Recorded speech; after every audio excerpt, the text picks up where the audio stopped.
Jay Gabler, Duluth News Tribune arts and entertainment reporter, back with another special episode of the DNT Minute featuring my column, Front Row Seat. This week, I changed it up a little bit from the topic I teased last week, although if you're curious about what I mentioned last week, you can still find that story at the Duluth News Tribune. My column for this week ended up being inspired by a mention of Duluth in a popular Hulu series. When a character on the Hulu series Only Murders in the Building said he wanted a new Broadway musical to reach Debbie from Duluth, some locals were a little confused. Duluth? As in, our Duluth? Could the character mean the other Duluth in Georgia? In the 21st century, Duluthians are unaccustomed to hearing our city cited in a context like this, emblematic of the ordinary Midwest, far from the coastal culture hubs, a place where the biggest excitement is, in the words of the character on the series, girls' night out at the calorie pit. The Only Murders reference recalled the little old lady from Dubuque, infamously cited by the New Yorker editor Harold Ross as someone his publication didn't care to court. Dubuque, okay, but Duluth? There's nothing ordinary about Duluth. It's not where you'd park the culturally clueless or terminally mundane. Is it? As it happens, 2023 marks 40 years since the publication of a novel that made Duluth the poster child for American vapidity. Gore Vidal's Duluth isn't actually about the city itself. It's a metafictional satire about a city of the imagination that somehow encompasses both the Southwest desert and the northern forests, located in Minnesota, and yet also on the Mexican border. I initially planned to write this entire column about Duluth, the novel, but then I actually read the book. The novel traffics in racial and gender stereotypes that, while presented in a satirical context, are so wildly offensive that I didn't want to elevate the book by making it the subject of an entire column. Today, the novel Duluth is largely forgotten, and I think that's for the best. It did seem striking, though, that Vidal chose Duluth as the name to give his dyspeptic dismissal of the cynical hypocrisy that he seemed to believe characterized our country. Unlike in Only Murders, Vidal left no question as to which Duluth he was referencing. The dust jacket of the novel's first edition quoted an excerpt of a 1951 Encyclopedia Britannica entry about the city of Minnesota, USA, on the western tip of Lake Superior.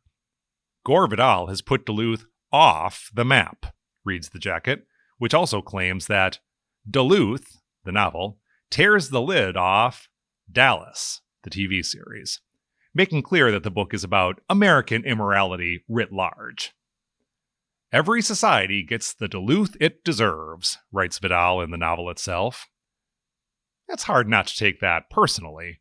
Maybe Vidal took offense at the encyclopedia's glib description of our popular vacation playground, or maybe he just liked the sound of the city's name, but his book made Duluth into the ever-mutable, all-encompassing nexus of America's failings. I realize I may be making this book sound intriguing, but again, let me emphasize that it is not actually about Duluth and is wildly problematic. Even reviewers at the time didn't like it. For postmodern satire with a local angle, you'd be better off pasting a Canal Park postcard to the cover of any given Don DeLillo novel. 40 years on, I can't help but wonder if Vidal intuited something real about the mutability of Duluth as a concept, even for those of us living and working in this real, physical city with a population of something less than the 2 million Vidal assigned it. The focus on recreation in the Britannica excerpt reflects a long-standing campaign to highlight Duluth as a locus of outdoor enjoyment, the kind you can't have without snow, hills, and a giant lake.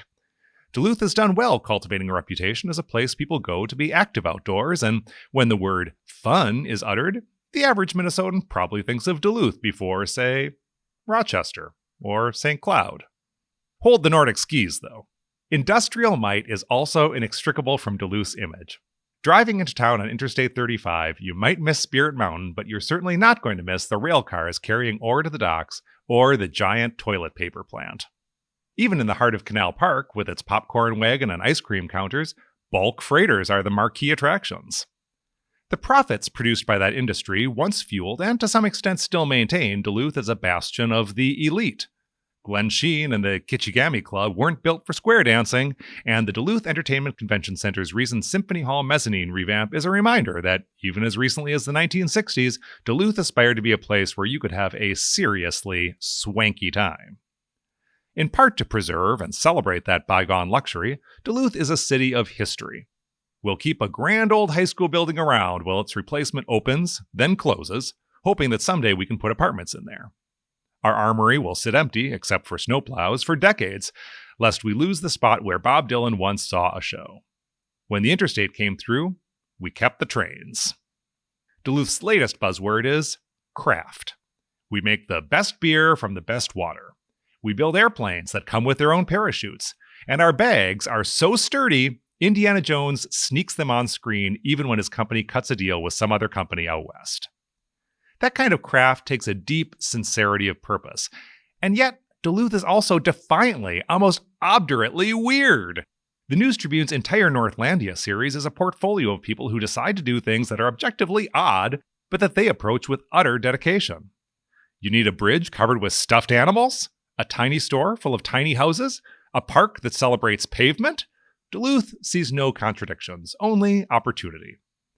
So, our city may have a rolling identity crisis, but we're unaccustomed to being regarded as basic. The occasional Minneapolis sophisticate may have a take or two about the Northland surfeit of cover bands and shackets, but hey, we live a little closer to the land. There are practicalities to consider. Competing visions of Duluth will come to the fore in this fall's mayoral election.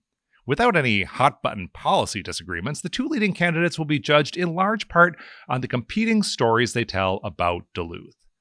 What's most important to this community? What does our future look like?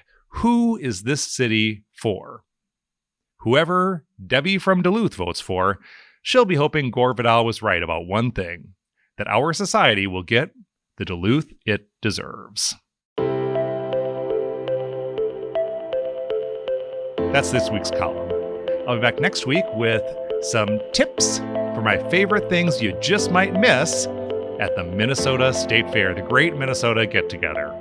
Until then, I'm Jay Gabler, Duluth News Tribune.